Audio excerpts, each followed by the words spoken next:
Preface. Why this book was born. Someone once said, "We generally change ourselves for one of two reasons, inspiration or desperation."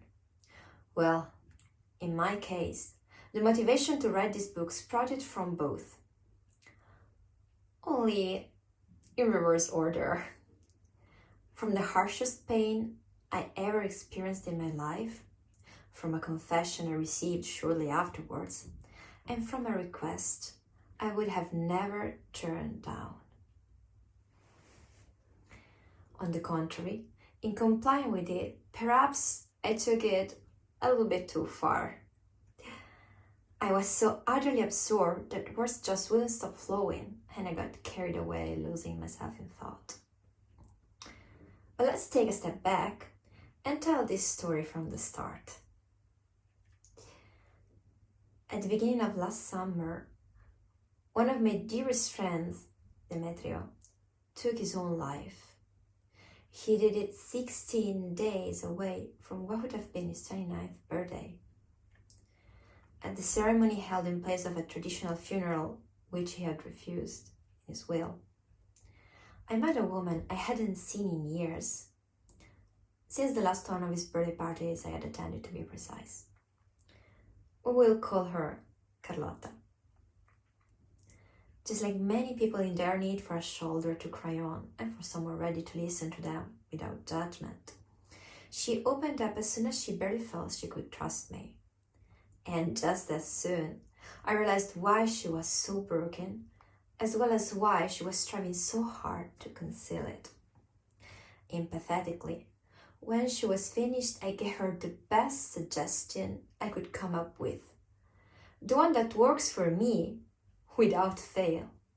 To write down everything that was haunting her and vent until she had no more words left. And I promised her I would be there for her. She politely thanked me, elbowed me goodbye, this nice COVID time practice, and left before midnight, like a third millennium Cinderella. Unsurprisingly, she got back to me not even a week later. More surprisingly though, over tea she handed me pages and pages of a handwritten memoir. I guess she had hardly had any sleep, but I didn't probe. The journal she restlessly scribbled began with these very lines. During my freshman year at college, two life-changing events occurred. I met the one who would soon become the person who understood me the best to this day.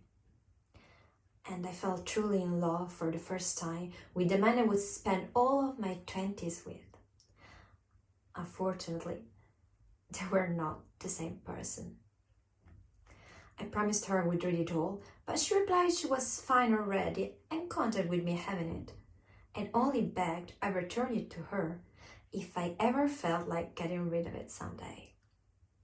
At first, I was too eager to gain a better view of what had happened and too curious to leave it there unspoiled. But this initial enthusiasm didn't last for long, as I must admit that material was too much for me to handle, or rather to entirely make sense out of. A bunch of disorganized thoughts, references I couldn't understand, anger and despair bottled up together. I gave up after a while, and heard from her sporadically in fall, while she was frantically busy packing her days with work and study and sports and dates, and never brought up her story again the couple of times we did manage to meet. So far, so good, but more was to come. A few months after he had passed away, one day his father unexpectedly asked us friends to collect paper memories on anything that was part of him, to be gathered in an aluminum box. In my case, I was asked to write an essay describing what we shared when he was alive. For me, his parents had this short report on our adventurous outdoor activities in mind, probably. I agreed to come up with some ideas during the next winter break. And then, a few weeks later, One of my cousins-in-law brought the incredible news that her fantasy novel was going to be published, having supported her from the very start and pushed hard against her shyness for her to hunt for publishing houses. I was literally euphoric. It was in that moment that it dawned on me. What Demetria and Carlotta deeply wanted, but had failed at achieving, and maybe hadn't even realized themselves, was simply for love to be expressed to its full potential and for souls to reach happiness, the most basic of needs, after breathing and eating and sleeping, that is, and something one can barely reach alone on their own. I also started to be consumed by the doubt that maybe, just maybe, such a tragically common set ending to a just as common story could have been rewritten or at least prevented from repeating itself with different characters playing it out next time. Now, I am aware there is never an absolute truth or single root cause behind such fatal incidents, nor there exists any wonder cure or any best way to live one's life. However, this is not a book on mental illnesses, nor on the process of coming to terms with a traumatic loss. This is a compendium, an encyclopedic collection that I wish were available to Demetria, to Carlotta, and to many more human beings at the right time. A ready-to-hand means for them to enjoy human, romantic relations to their fullest, with respect and without fear. This goal, or miracle, can be achieved more easily if at least one necessary step forward is taken.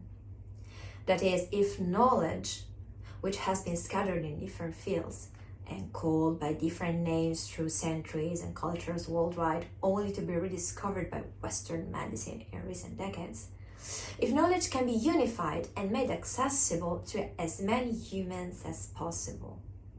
A utopistic attempt, an illusion, a dream, that is what anyone could disregard the pursuit I'm engaged in as and laugh it off.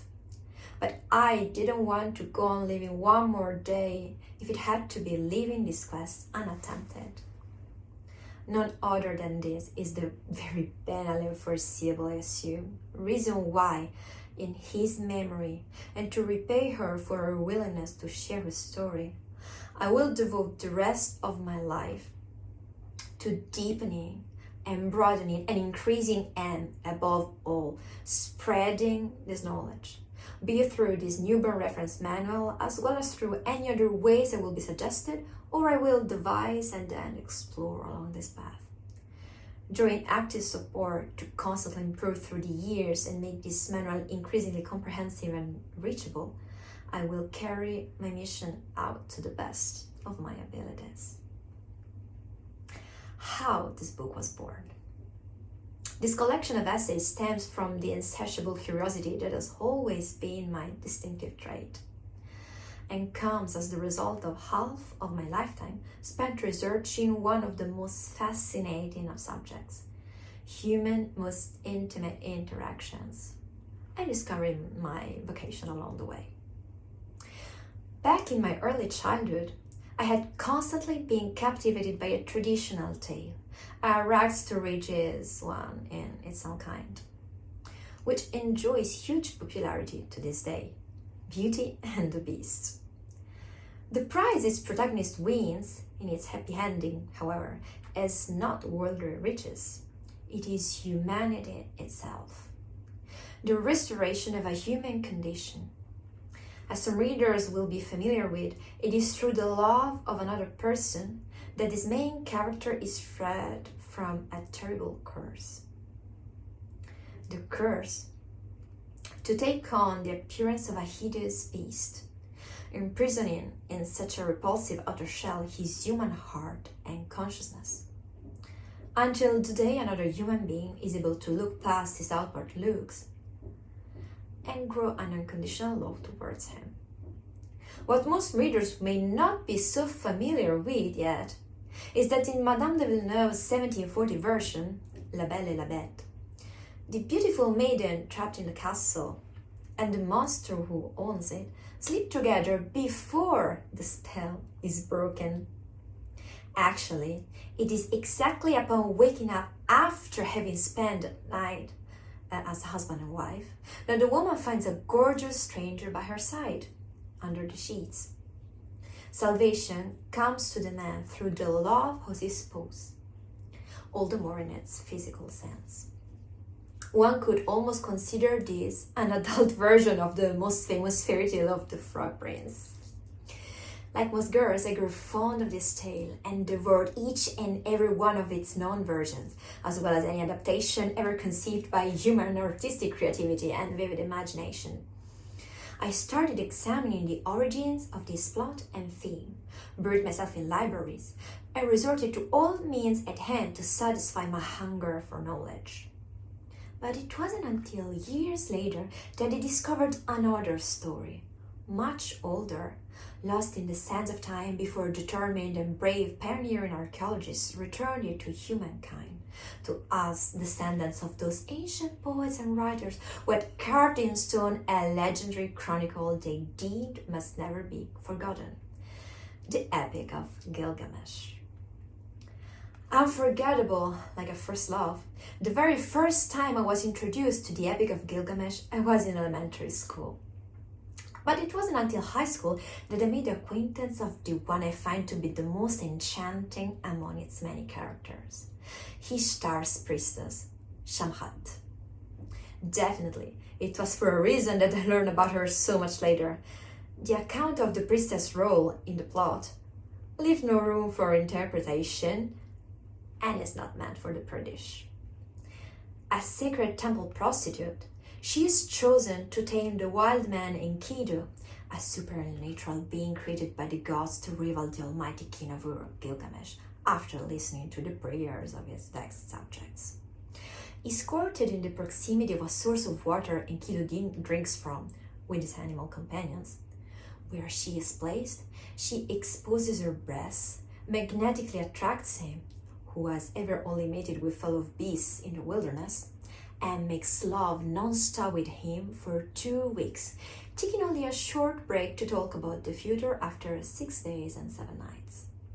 Shamkat not only teaches him the art of love, she instructs him on how to feed and clothe himself, to live among fellow humans in a civilized society. She elicits him to unlock his latent potential, plays the right chords, and brings the best out of him. All in all, this is what self-improvement is about: to live true to ourselves and reach our fullest potential, and then to leave what we have conquered in heritage to humankind, to give our existences a meaning that goes beyond individual death. I hope you will accompany me in this tour around human physiology and behavior, the way it was described across the millennia by distant cultures settled or roaming all over our planet. Also specifically, a tour around the way we have investigated this phenomenon with modern tools and the solidity of the scientific method. I hope you will treasure the validated scientific practices presented in this work on how to make the best of our own nature. Above all, I really hope you can live a life of contentment, at peace with yourself and others. And when your time comes, leave us with some lesser regrets than not having been able to establish good, healthy, harmonious relationships.